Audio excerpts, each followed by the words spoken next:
আসসালামু আলাইকুম। আজকে আমি ডোনাট করে দেখাবো। এর জন্য একটা বলে দিয়ে দিলাম 3 কাপ ফ্লাওয়ার,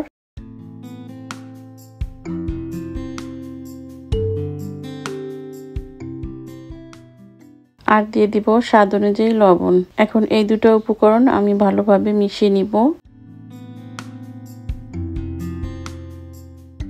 এখন আরেকটা বলে দিয়ে দিব 1 কাপের থেকে একটু কম অর মিল্ক, আর দিয়ে দিব 1/3 কাপ সুগার। এটার সাথে অ্যাড করব মেল্টেড বাটার 3 টেবিল স্পুন।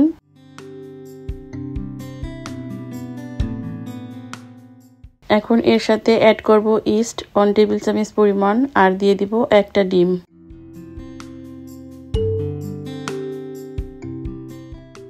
এখন সবগুলো উপকরণ আমি ভালোভাবে মিশিয়ে নিব।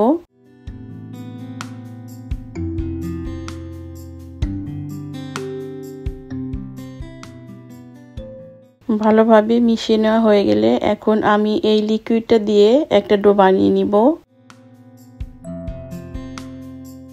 আমি অল্প পরিমাণ দিয়ে আস্তে আস্তে একটা ডো বানিয়ে নিব।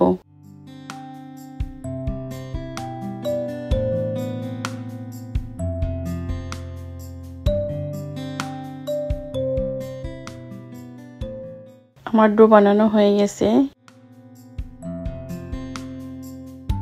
এখন ডোটার উপরে একটু বাটার দিয়ে দিব। বাটারটা লাগিয়ে এটাকে আমি প্লাস্টিক র্যাপ দিয়ে পেঁচিয়ে রেস্টে রাখবো যতক্ষণ না পর্যন্ত ফুলে ডাবল হয়ে যায়। ফিরে আসলাম 30-40 মিনিট পরে।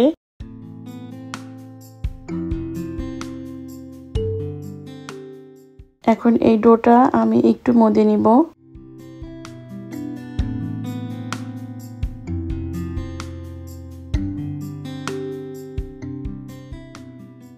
এটাকে 2-3 সেকেন্ডের জন্য মদে নিতে হবে। এখন এটাকে আমি 2 ভাগ করে নিলাম। আমি একটা মোটা রুটির মতো বেলে নিব।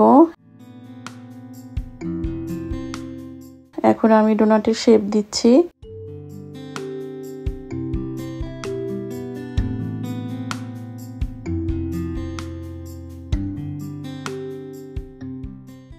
আপনারা যে কোনো একটা রাউন্ড ক্যাপ দিয়েও এই কাজটা করতে পারেন।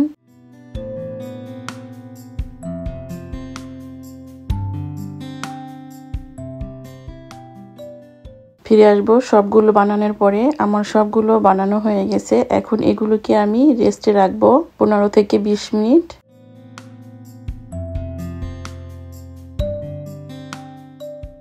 ফিরে আসলাম 20 মিনিট পরে। এখন আমি একটা প্যানে তেল গরম করে আমি ডোনাটগুলো দিয়ে দিব। তেলটা বেশি গরম করা যাবে না, হালকা একটু গরম হয়ে আসলে আমি ডোনাটগুলো দিয়ে দিব। আমার ডোনাট ভাজা হয়ে গেছে। এখন এগুলোকে আমি তুলে নিব।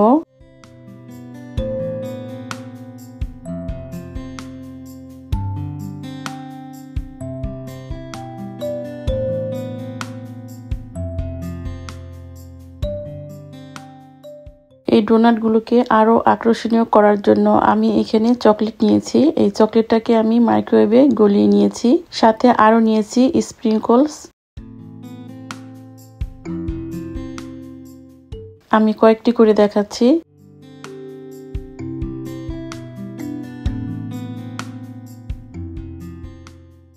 ডোনাটের উপরে চকলেট লাগিয়ে স্প্রিংকলস দিয়ে দিব।